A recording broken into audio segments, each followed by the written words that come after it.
Our first speaker is going to be Rabbi Sid Schwarz, who is the founder of the Panim Institute for Jewish Leadership and Values. He's also the founding rabbi of Adat Shalom Reconstructionist Congregation in Bethesda, but as he told me, he's really spends most of his time being active for social justice causes and for public causes in a national way. He's also the author of several books, including Judaism and Justice and The Jewish Passion to Repair the World. Rabbi Schwarz?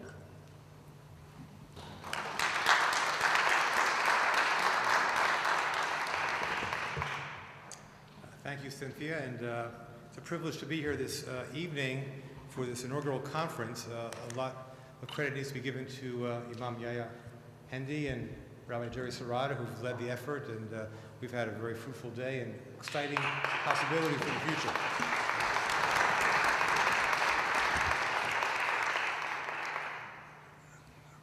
To me, there are no coincidences in life. The fact that this conference coincides with Hanukkah and this particular panel is actually quite appropriate. Since the festival of Hanukkah, whose fourth night we ushered in just a little while ago with the lighting of the Hanukkah menorah here, starts with the story of the intersection between religion and the public square. Of course, the practice of Jews in ancient Israel was interrupted, so to speak, by Hellenizers, and Hanukkah became a festival which marked the attempt of Jews to state that their religious liberties could not be abrogated, and the victory of the Hashmonaim actually marks the first victory of a religious group to fight for religious liberty in the public square. So it's a nice framing for the topic that we're going to address this evening from three very different faith perspectives. The way I'd like to do it this evening is to make three general points. One on the nature of religion, one about the issue of social justice and its intersection with the common good, and the notion of religion in the public square. In the history of human civilization, religion is the most common way that people have divided themselves. Through particular beliefs, customs, values, and rituals, religion has provided humanity with a symbolic way to give life meaning. Unfortunately, for much of that human history, the stronger one's allegiance is to one's religion, the more likely they would be to reject other religious paths. Against this background, it is critical for us today to reclaim the value of religion in public life. This requires us to understand the difference between righteousness and self-righteousness. Righteousness is when we act towards one another in a spirit of tolerance, justice, and compassion. Self-righteousness is when we come to be convinced that our own religion, lifestyle, or philosophy is superior to alternative paths. When we cross the line between righteousness and self-righteousness, we find ourselves in the territory that leads to prejudice, hatred, and death. In a similar way, there is a difference between good religion and bad religion. Bad religion is triumphant. It confuses ends and means. It places doctrine over people. It accepts injustice as a divinely ordained condition beyond the ability of humanity to effect. Dalai Lama or Desmond Tutu, why is it that the great religious leaders, the great prophetic figures of our time were all inspired by faith? It tells us something about the possibility of faith. Their lives bear witness to the incredible power of faith to stand up to evil and oppression and to rally people of conscience to a given cause. We wonder what has given these individuals the power to be drum majors for justice, a famous phrase coined by Dr. King. Good religion gives people just such strength. A person of faith believes that good can triumph over evil despite the injustice that they see in the world, and they live their lives in such a way to make that belief come true. I believe that social justice is to religion what love is to a family. One is the institution. The other is the quality that makes the institution worthwhile.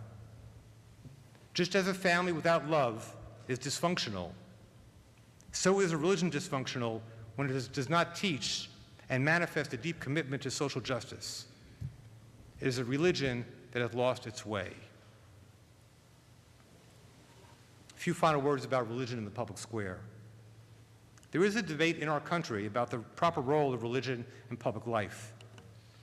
For the past few decades, some have claimed that American society has lost its moral compass, and only a return to certain traditional values will save America's soul.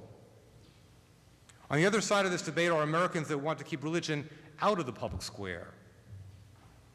But as Stephen Carter has argued persuasively in his book, The Culture of Disbelief, we would be naive to think that this naked public square, a public square without any religion, will automatically create a just America.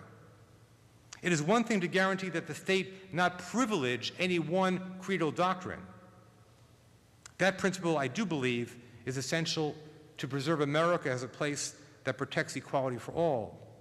But it is quite another for us to turn our back on the biblical principles that are the basis for a moral and compassionate society. Unless and until we can take religion out of the rarefied precincts of the church, mosque, and synagogue, and have it affect the way we govern our society, then religion will have little to no meaning at all. Why? Because poverty is both a moral and a religious issue. Because human rights is both a moral and a religious issue. Because the lack of affordable health care is both a moral and a religious issue. Because the conduct of war and the waging of peace is both a moral and a religious issue. Because the stewardship of our environment is both a moral and a religious issue. I come from a religious tradition of social protest. In one of Abraham's first encounters with God in Genesis chapter 18, God tells Abraham that his primary mission in the world is to, in the three Hebrew words, lasot tzedakah u'mishpat, to extend the boundaries of righteousness and justice in the world. Prophets like Amos, Isaiah, and Jeremiah railed at kings for creating societies that did not address the needs of the poor. And they saved their most vehement rhetoric for the priests who dressed up in all their finery and tried to foist on the people of Israel the notion that religion was no more than some incense, a ritual offering, and a few empty words. It is about the stranger, they cried. It is about the widow, they cried. It is about the orphan, they cried. Religion is about caring for the most needy in our midst. How little things have changed. Our rabbis, priests, and imams are still overseeing all forms of religious activities that give people comfort. But all too few make the social ills of our society a centerpiece of their religious communities. The way we conduct our society, the way we treat the poor, the way we protect our environment, the way we levy our taxes and spend public revenues are all moral issues. And these are the issues before us today, issues on which people of faith need to speak out forcefully and effectively.